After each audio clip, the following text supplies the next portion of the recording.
అనుభూతి కలుగుతుంది ఒక ప్రత్యేకమైనటువంటి నిర్మల మనస్సు ఉన్నటువంటి పెద్దల్ని చూసినప్పుడు.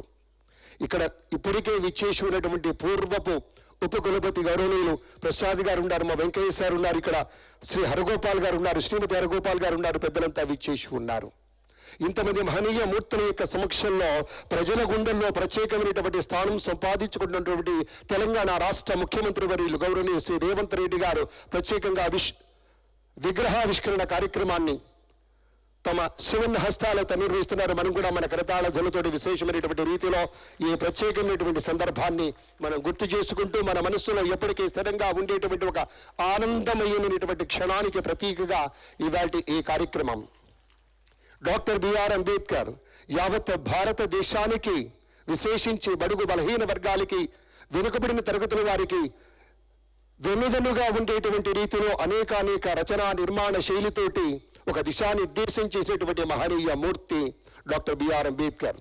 మన నాగరికత యొక్క భౌతిక ప్రయోజనాల్ని మనం చేయించవచ్చు, కానీ విద్య అనేది అత్యున్నతమైనటువంటి విశేషంగా ప్రయోజనకారిగా ఉంటుందని నమ్మినటువంటి డాక్టర్ బిఆర్ అంబేద్కర్ అత్యుత్తమ విద్యను సాధించేటువంటి మన హక్కుని, అవకాశాన్ని వదులుకోవద్దని చెప్పేటువంటి ఒక సత్యాన్ని కూడా ఆ యొక్క విగ్రహం దగ్గరే ఏర్పాటు చేయడం జరిగింది. ముఖ్యమంత్రి వర్యులు తమ సువర్ణ హస్తాలతోటి డాక్టర్ బిఆర్ అంబేద్కర్ వారి విగ్రహం వద్ద పుష్పాంజలి సమర్పిస్తూ ఉన్నారు.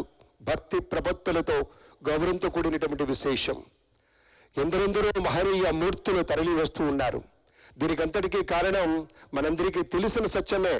ఒక ఘంటా చక్రపాణి సార్ లాంటి ఒక బలీయమైనటువంటి వ్యక్తి ఒక సంస్థకి అధ్యక్ష స్థానంలో కనుక ఉన్నట్లయితే ప్రభుత్వం తాలూకు పెద్దలంతా కూడాను రాకుండా ఉంటారా? దానికి ప్రత్యేకమైన కృషి అవసరం లేదు.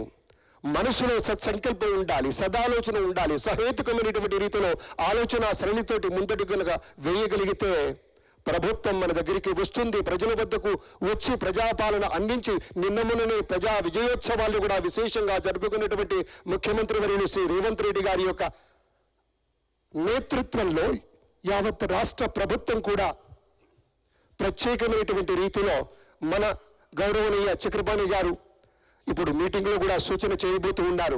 మన విశ్వవిద్యాలయం యొక్క ప్రగతికి సంబంధించి అనేకమైనటువంటి అద్భుతాలు రోజుల్లో మరింత ప్రకటితం చేసేటువంటి సందర్భాన్ని కూడా మనం చూడవచ్చు. గౌరవనీయ పొన్నం ప్రభాకర్ గారు ముఖ్యమంత్రి వర్యులు సంయుక్తంగా ప్రత్యేకమైనటువంటి ఈ ఫౌండేషన్ స్టోన్ కి సంబంధించి అన్ని ప్రాజెక్టులు, ఎందుకంటే సమయాభావాన్ని దృష్టిలో ఉంచుకొని నిజానికి ఇవాళ తెలంగాణ రాష్ట్ర ప్రభుత్వం చాలా ప్రత్యేకమైనటువంటి ప్రాజెక్టులకు సంబంధించి మనందరికీ తెలుసు. ఇందిరమ్మ ఇల్లు కావచ్చు, రేషన్ కార్డుల పంపిణీ కావచ్చు, కొత్త రేషన్ కార్డులు ఇవ్వడం, అలాగే మహిళలకు సంబంధించి ఇందిరమ్మ భరోసా అనేటువంటి కార్యక్రమం ఒక 4 సంస్కరణీయమైనటువంటి ఒక ప్రాజెక్టులకి, పథకాలకి శ్రీకారం చుడుతున్నటువంటి సందర్భంలో చాలా కీలకమైనటువంటి సమయం అయినా కూడా మన విశ్వవిద్యాలయం పట్ల, మన పట్ల ఉండేటువంటి ఒక అభిమానంతో మన చక్రపాణిచారి గారి యొక్క ఆయన యొక్క పిఆర్ తోటి, ఆయన యొక్క మంచితనంతో, ఆయన యొక్క గుడ్నెస్ తోటి మన కార్యక్రమానికి రావటం. సరే, అంబేద్కర్ గారి విగ్రహావిష్కరణ అంటే కాదని ఎవరు అనగలరు మన దేశంలో. ఎందుకంటే అంత విశేషమైనటువంటి గౌరవ భావం ప్రతి ఒక్క భారతీయ పౌరుడికి ఉంటుంది కాబట్టే అటువంటి మహనీయ మూర్తులు రావడం జరిగింది. ఒక సామాజిక శాస్త్రవేత్తగా జగమంతా గుర్తిరిగినటువంటి